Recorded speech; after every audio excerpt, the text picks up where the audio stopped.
Hey, YouTube, Twitch, what's good? Looking for the. Hey, YouTube, what's good? What's good? It's your boy Lolo. We back with another video again. I today we watching Geography. 100 man versus one gorilla. Everything you need to know. Look, he dropped it 2 days ago, and that shit got 1 million views. Damn, that nigga is posting. I like that. That's good for him. That's good for him. That's good, my boy. Keep eating. I like to see y'all eat.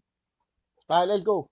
Versus one gorilla is just the newest online debate brought to you by people that have way too much time on their hands. And I'm no better, because here I am making a video about it. Because it's quickly gone from silly Twitter talk to what has to be a massive joke that I'm not in on. What's clear is one side is getting drastically overrated, while people obviously aren't taking the other side seriously. Plus, I love animals and arguments, so if you're looking for a video to eat your lunch with, or to be the soundtrack of your commute home, I'm going to break down the question you probably didn't care about in the first place, and by the end, you'll wonder how this was ever even a question. So here's the full truth of whether 100 unarmed men could beat one prime silverback gorilla. But first, we gotta understand what force of nature we're up against. Now, I do have a couple recent videos on gorillas, so to not repeat myself too much, I do advise that you check those out for further context. But basically, everything we thought about gorillas back in the day was wrong. They're giant, non-violent, fart-happy pacifists, and the most dangerous thing about them is they can misunderstand regular human actions as an act of war. So while yeah, if you smile at a silverback enough times, he eventually will put beats on you like a Cherokee drum, most times a gorilla is just worried about the 6,000 calories he eats a day.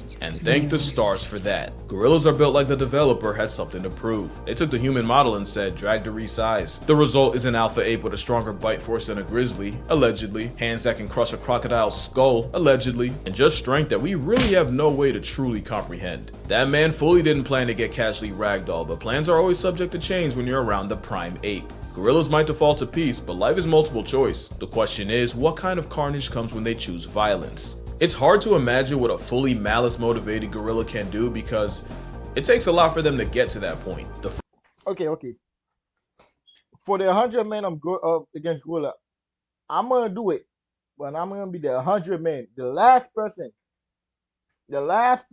First phase of conflict involves using body language. Actually, I'm not gonna do it. I'm black. What the fuck would I put myself in this situation for?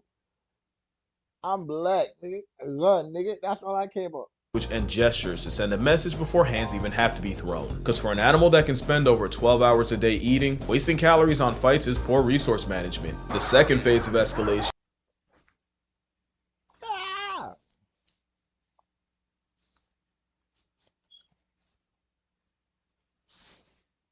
usually involves pushing, grappling, and screaming in really short bursts. Gorillas fight the way they fuck. What I mean is, the phase they run are like how they're hung.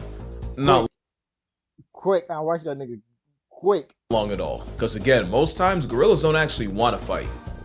But what about when they do? Yeah, that would be phase 3, and that usually happens when two silverbacks throw down for control of a group. Losing such would mean losing the 3 F's, food, family, and the FCC won't let me finish, but stakes can make these fights to the death, and here's where we can see what gorillas are truly capable of. I found a research paper that detailed the injuries sustained in gorilla-on-gorilla fights, and based on that, you see a pattern. Those teeth are for more than just undressing trees, and losers are often found with lacerations and puncture wounds all over the body. And unlike a leopard, which leaves small puncture wounds, the canines of a gorilla cause large gaping tears in victims. Even if the gorilla's bite strength has been exaggerated, which we will get into, even lowballing them puts them at the level of a hyena. One gorilla named Inshuti had his foot completely crushed with the tips of his fingers and ear bitten off. Gorillas also use their arms, not really to punch but to use as battering rams, and they've also been known to pull chunks of hair out. Yeah, look at that nigga arm. That nigga fucking arm twice bigger than mine. What the fuck?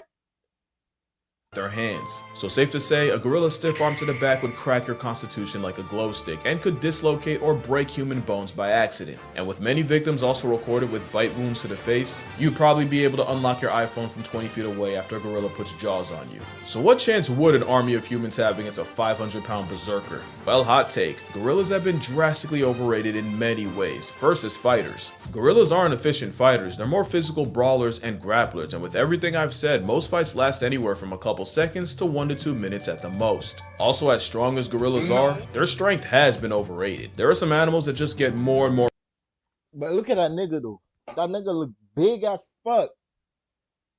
It look big as fuck. Imagine running into this nigga in the wild. Oh my god.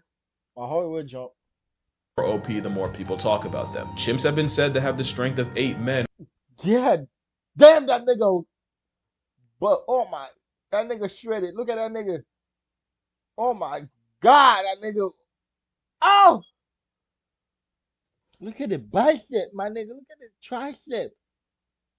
Your shoulder. God. Damn, that nigga buff as hell, but like, that nigga, oh, not buff. That nigga shredded.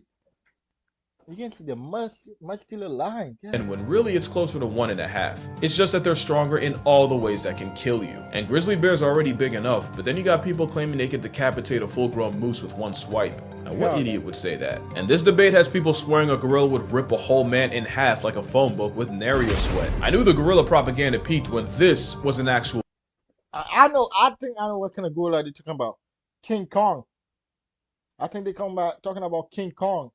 Debate. Dr. Strange could conjure up 14 million realities. You won't find one where a plus-size protein-packing primate can do anything to a full-strength grizzly bear taking him seriously. Especially since there's a much smaller predator known to give gorillas problems. Gorillas have been documented getting preyed on by African leopards. Even with jungle leopards being bulkier due to less competition, that's still an at most 180-pound cat past tensing Optimus Prime. Now let me be fair, these are rare and leopards usually go for hoofed animals, wild pigs, and monkeys. Gorillas are actually too big and too social to be a regular on the grocery list, so it sounds like my whole point is trash. But that same paper listing gorilla on gorilla violence also showed the aftermath of leopard attacks. In those reports, all leopard victims took bite wounds to the head and most of the arms, with lacerations localized about the neck and claw marks on the trunk. So even though it is rare and a one-on-one between a silverback and a leopard might murk both, if a gorilla can struggle with less than 200 pounds of predator, a 900-pound deratio would give Harambe a bunkmate. Also against 100. I know why people say gorilla versus bear. Of course the bear gonna win. The bear is an apex predator. It can climb tree, it can swim, it can run for like 40 miles an hour. What the fuck you think you're gonna do it? You're not gonna do nothing. Men, there are some very real issues that could be game over for the gorilla. The big one is endurance. Gorillas are dangerously close to being hot girl fit. They're best using explosive bursts of energy, not sustained strain over a long period of time, and a fight against 100 humans would likely last hours. Which is really bad considering compared to us, gorillas have poor temperature control. Gorillas don't have as many sweat glands as humans, and if we're talking about mountain gorillas, the thick fur would make it a 1-on-1 versus 1. The men, and the risk of heat stroke. That is if the ape doesn't just have a heart attack. Cardiovascular disease is the leading cause of death in gorillas in zoos, and 70% of male gorillas in zoos suffer from heart disease that'll past tense them prematurely. Now that might just apply to zoo gorillas, but it's still a factor. Another is the very temperament of the gorilla is highly non-confrontational. They're more likely to run away than run a fade. But most importantly, the brawling, grappling build is not a good combat style against multiple enemies. We know that cause there's another African predator that's been giving gorillas hell and you may not have even realized it. African predator that's been giving gorillas hell and you may not have even realized it. And it's weird because for a while, gorillas and chimpanzees seem like they were on good terms. Chimp. Oh my god, I remember chimp jump, a group of chimp jump one the gorilla, bro. They've been recorded foraging together and they'll even have their version of primate playdates. That all changed when the chimp started chimping. A couple years ago in Luongo National Park, scientists witnessed a gang of 18 chimps jump a gorilla family of 5. That's 3 females, 1 baby, and a silverback. The turf war lasted an hour, and even with the silverback apparently testing ragdoll physics, throwing chimps in the air, and even managing to injure 3, eventually he was surrounded and chased off by 9 chimps. The adults got away, but the chimps managed to snatch the baby gorilla of the group, which was promptly eaten. The second attack involved 27 chimpanzees and the chimp in his mob, my nigga, like they want in a mob, nigga, they don't just go on. That's why I'm scared of chimps. 7 gorillas, and this time, the silverback made a business decision and immediately climbed out of the trees and fled the scene. Yes, comparing chimps to humans is comparing durians to jackfruit. The moral here is the one gorilla can not only be overwhelmed, but neutralized by numbers. Because if there's one thing that's being dangerously underrated, it's the power of friendship. Don't laugh, I'm serious. If you remember this picture, then you know this was the 100 Men 1 Gorilla of 2018. It's pretty self-explanatory. Everything here is coming for your life except the two you picked to run defense for you. And I'm just gonna kill the suspense. If one of those picks isn't the 10,000 rats, you have no idea how big 10,000 is. Add eagles for aerial support and the rest of the field would have over 200 rats to deal with each. And it's cause the power of plurality is one of the most broken strategies in nature. Mobbing refers to an anti-predator behavior where prey animals approach, harass, and sometimes attack their own predator. It's how one animal can shift an almost impossible matchup in their favor. One hyena to a lion is a chew toy. Add 20 and it's a life lesson. Pilot whales have been on record chasing orcas out of high competition areas and even actively following the sounds of orca hunts. There's plenty of examples of weaponized unity in nature, but probably my favorite case of what's a king to a mob happens off the coast of South Africa, where fur seals have to risk their spot on the census every time they check the fridge. Cause the seals can't go out for groceries without the chance of running into the biggest predatory fish on earth. Every year, great white sharks will gather around fur seal nurseries and snatch any inexperienced pups. The problem is so many sharks show up that a seal can dodge one great white right into the jaws of another. You've seen this movie before, but there's an alternate ending. Scientists have recorded fur seals squatting up into one giant group and using their numbers to turn on the sharks closing in. And as the mob gets bigger, the seal force gets more confident, leading to them escorting the 20-foot assault submarines back out to sea. So with all this, now it doesn't seem like a stretch to favor 100 men over just one gorilla. You could argue that the seals and the other mob merchants aren't actually getting physical with their final boss. That's true, everyone's asking if 100 men could off a gorilla, no one's asking how. Well, that's why I'm here. But first, obligatory, don't try this on a gorilla, or at least don't blame me for the consequences if you do. In a fight against a simian weighing a shack and a half, it's all about attacking the weak points, and a gorilla's weak points are the same as ours. Eyes, throat, mouth, and for measure, the jewels of the South. It's all about delivering damage that actually matters, and to do that, someone would have to perform the Draymond Green special and go for the eyes and blind him. Someone else would have to suffocate the supersized simian, either by bear hugging his windpipe, which only Tarzan backpacking plot armor can do, or by shoving your entire arm down his throat. And since you're already that ain't me, nigga. I am not negotiating your arm elbow deep in esophagus, you'd also have to pull the gorilla's tongue out.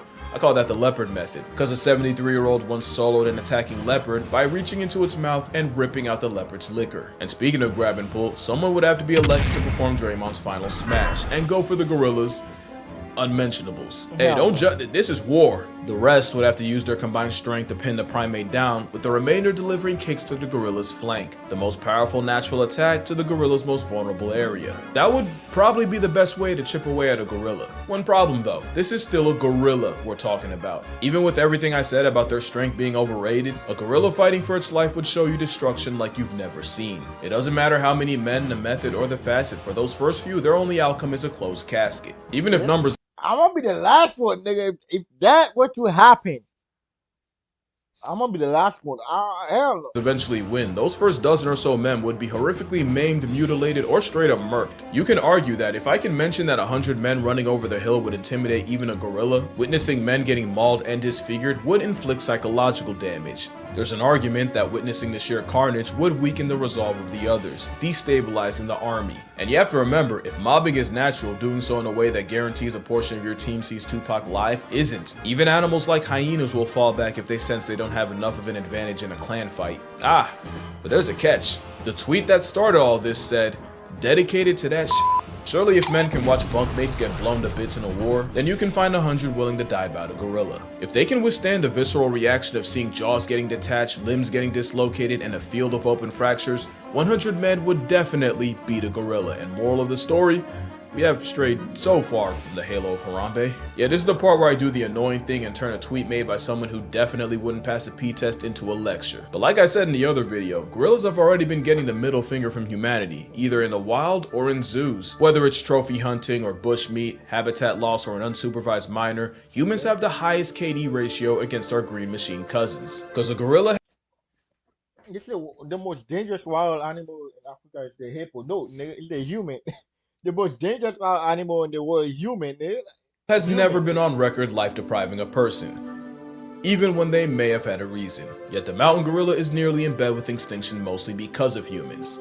But not all humans. Some dedicate their entire lives to the welfare of this giga ape. which is why I will be donating to Virunga National Park. Not only do they treat and protect the gorillas there as family, they often have to risk their lives regularly going against poachers. That and the fact that I made a video detailing how to murk an endangered species makes my soul itch, so link down below if you'd like to donate as well. I'm not kidding when I say they're family. This man was seen comforting one of his young gorillas after his mother died. And fun fact, Virunga National is where we got this gem. But yeah, that's gonna do it for this video. Fun little video that nobody should take seriously. Nah, but I think I'm gonna start doing the animal versus animal face-off videos again, so let me know what animal matchup you'd like to see me yap about. There's one I've been wanting to get into for a while. Friendly reminder that I have a book, 100 Animals That'll Bleeping End You. I'd say more, but the name's no marketing. Also, I have a Patreon, but reminder that your money's probably just gonna buy me lunch, so don't spend a check unless you've always wanted to indirectly feed me Wendy's. Or you might just fund my next trip. I mean, all this talk about gorillas, who knows, maybe I'll go see one.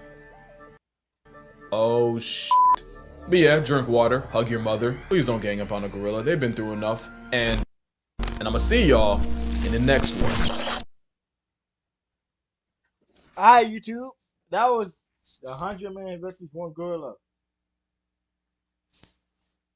by Casual Geography.